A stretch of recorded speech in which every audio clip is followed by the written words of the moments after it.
O governo tenta, então, minimizar o impacto da inflação no bolso dos brasileiros e, lógico, recuperar a popularidade do presidente da República. Foram várias negociações com representantes do setor de diversas propostas que foram analisadas. Sobre este tema, a gente conversa agora com o deputado Pedro Lupion, que é presidente da Frente Parlamentar da Agropecuária. Deputado, bem-vindo. Obrigada pela gentileza de conversar conosco. Eu imagino que o consenso geral seja, primeiro, que bom que existe um movimento para tentar reduzir o problema da população. Ponto. Agora, o movimento escolhido pelo governo, de que maneira o senhor avalia?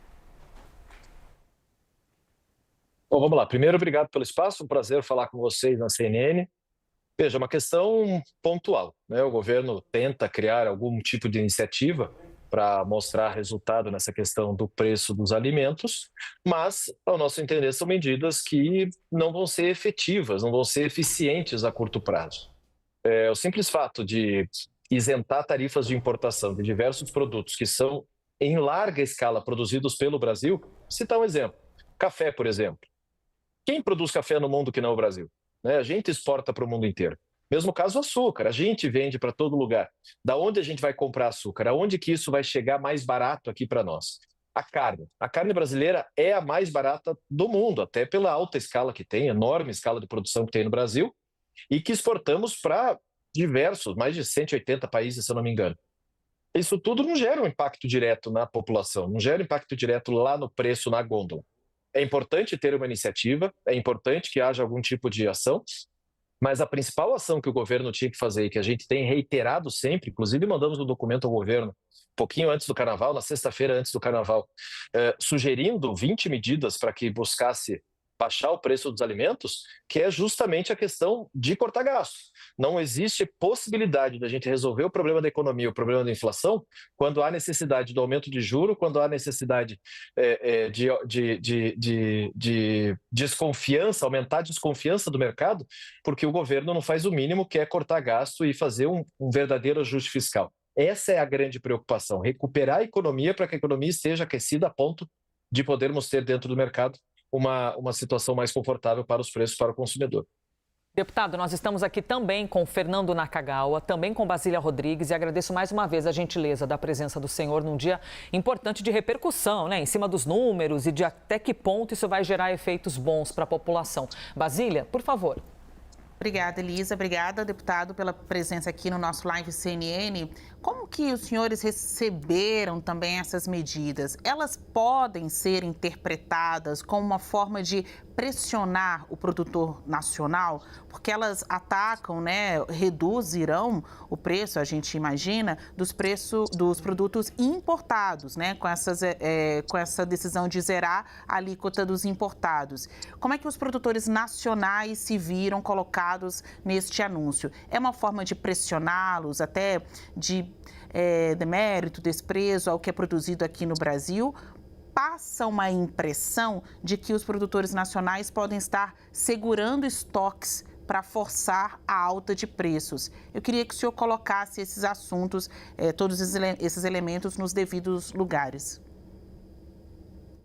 Vamos lá, vamos por partes então, Basília. Obrigado pela tua pergunta, cumprimentar também Nakagawa. É o seguinte, gente, nós temos uma situação muito clara no Brasil que não existe falta de oferta, ou seja, os produtos estão na gôndola do mercado. Não tem ninguém segurando o produto para vender mais caro, pelo contrário, a gente não tem nem capacidade de armazenagem para isso. A armazenagem do produtor rural brasileiro é o caminhão indo para a distribuidora, indo para o silo, indo para o porto, indo para a cerealista para poder virar produto lá no mercado. Então isso é uma completa inverdade.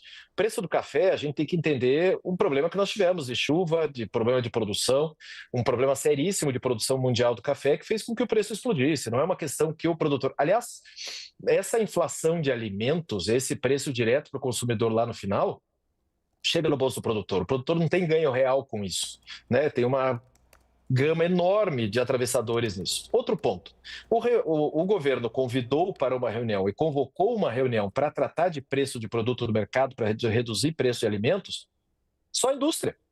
O produtor não estava nessa mesa. foram 5 ou 6 entidades da indústria, que tem todo o seu valor, tem todo o seu mérito, inclusive estão no IPA lá junto com a gente, no Instituto Pensar Agro, que é o nosso think tank de agro lá, que tem uma parceria com a FPA, mas que efetivamente não representa o pensamento do produtor rural, representa sim o pensamento da indústria. Então, por exemplo, para a indústria de carnes, pode não significar ou ser positivo, por exemplo, abrir importação de milho. Para o produtor de milho, isso gera um problema. E mais, o timing não tem nenhum acaso na temporalidade ou no período que foi escolhido para fazer esse anúncio.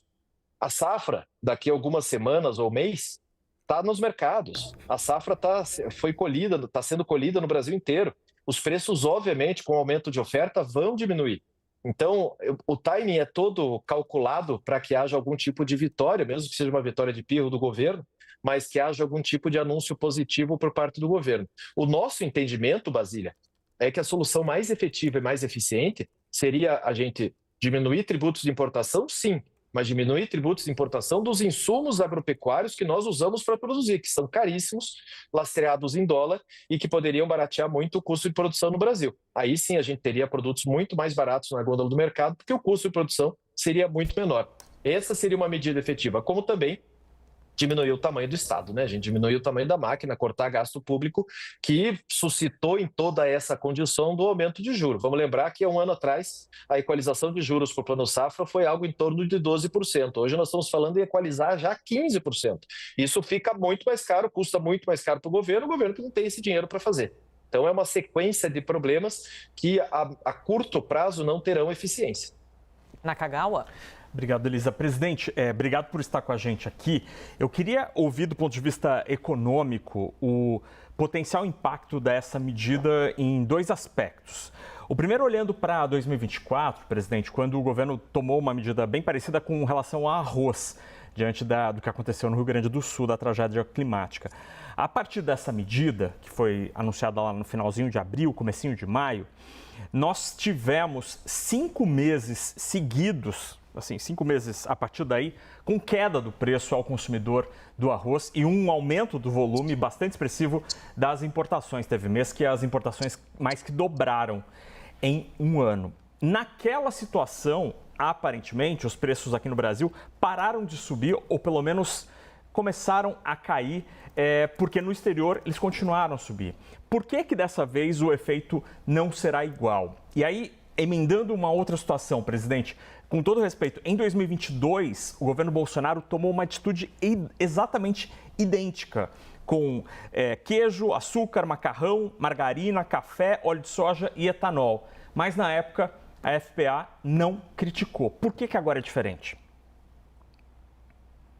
Vamos por partes então, Nakagawa. A crítica, e é uma crítica pontual, não efetivamente ao esforço do governo de fazer uma medida, mas ao resultado efetivo que ela pode ter.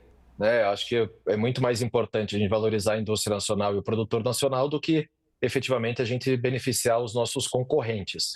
Nós tivemos um problema com enchentes no Rio Grande do Sul, que isso gera um problema gigantesco de safra, mudou todo o cenário efetivamente do que é a produção de arroz. Essa produção de arroz teve um problema sério, mas vamos lembrar o passado também, não podemos esquecer os percalços do caminho.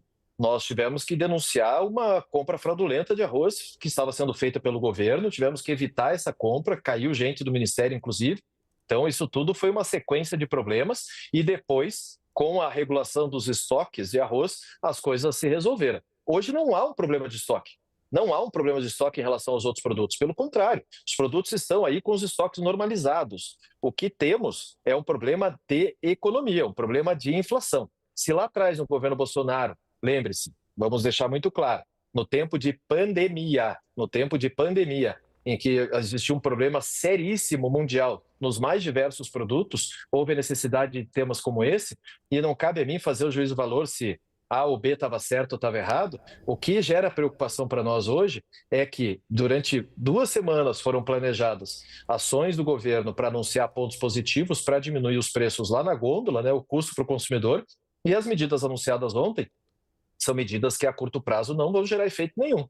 Na verdade, é um timing perfeito para a safra que vai entrar nos mercados agora e que vai gerar um resultado positivo. Então, essa preocupação de que a gente tenha medidas efetivas como, por exemplo, baratear o custo de produção, resolver gargalos. Lembrando que só nessa safra nós estamos pagando o dobro do custo de frete do que estavam pagando na safra passada, ou seja, existe um custo de produção muito mais alto e são gargalos que a gente vai enfrentando e mesmo assim os estoques estão normais, a oferta está normal e o produtor está fazendo sua parte. Presidente, obrigado. O senhor pontuou aspectos absolutamente importantes nesse debate.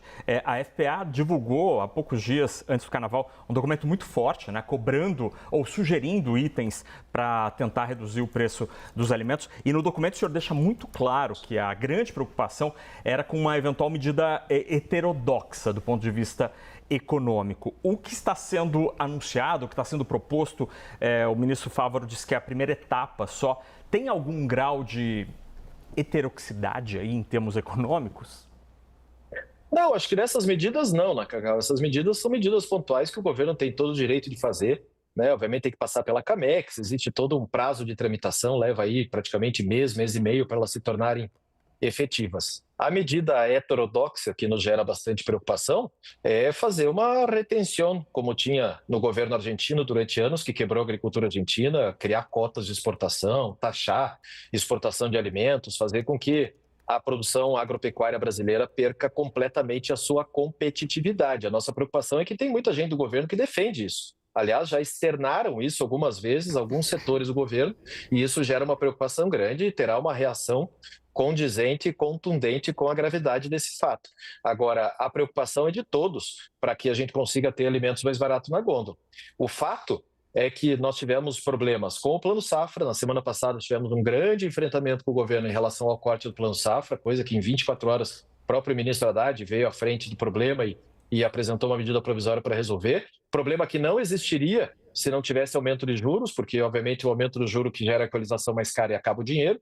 A gente precisa conseguir ter, no planejamento real, o apoio para aqueles que efetivamente produzem alimentos e que precisam do apoio, que são os produtores rurais, os pequenos, os médios produtores, que precisam conseguir ter crédito mais barato para produzir cada vez mais e melhor e, obviamente, fazer com que a oferta hoje suficiente se torne ainda maior para baratear os preços lá na frente. Agora, em julho, a gente tem que planejar Plano Safra.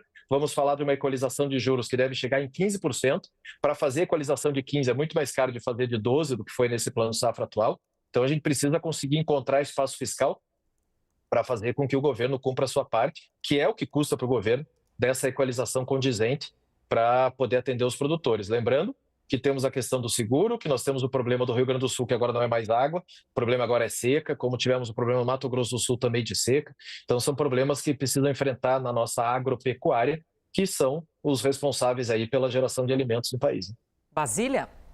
Lupion, então, em síntese, eventuais reduções no preço dos alimentos, na variação do senhor, se acontecerem, vai ser em consequência dessa grande safra maravilhosa que está vindo aí, não exatamente pelos efeitos dessas medidas que o governo está dizendo agora, né?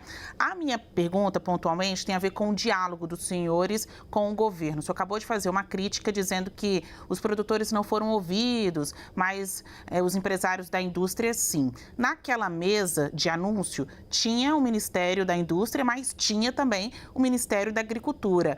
Como o senhor descreve hoje o nível de diálogo, por exemplo, da FPA com o ministro Fávaro?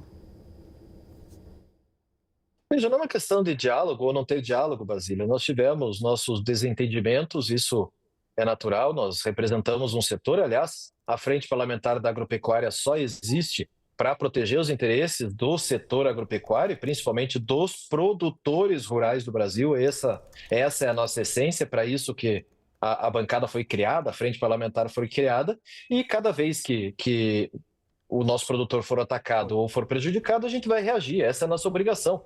Eu passo a régua e viro a página com a maior facilidade do mundo. Nosso papel é fazer essa reação, é fazer esse contraponto e mostrar quais são os problemas apresentados pelo governo A, B ou C. Não é uma questão partidária, não é uma questão ideológica, é uma questão sim pontual de defender os interesses dos nossos produtores. Nós continuamos com articulação política, nós continuamos tendo interlocução, nós continuamos conversando com o Ministério da Fazenda, conversamos com o Casa Civil, conversamos inclusive com o próprio presidente Alckmin. Então são temas aí que geram para a gente bastante oportunidade de diálogo. Lembrando, nós estamos numa situação em que o setor agropecuário enfrenta problemas de viés ideológico, né, e de posicionamento político. Esse é um problema sério. Nós estamos hoje conversando sobre redução de preços de alimentos. O presidente da República vai hoje visitar acampamento e assentamento do MST, fazer medidas para um movimento invasor. Então, fica toda essa crítica em relação ao viés ideológico da questão da política agrária do governo, mas o reconhecimento de que a gente precisa de muito diálogo para conseguir vencer os gargalos do país, né? Pedro Lupion, obrigada pela entrevista e confesso que deu até um ufa ao saber que vocês então dialogam, que conversam, que estão ali para além até das questões ideológicas, mas que os setores são ouvidos. Obrigada pela gentileza, por ter estado ao vivo aqui com a gente no Live CNN.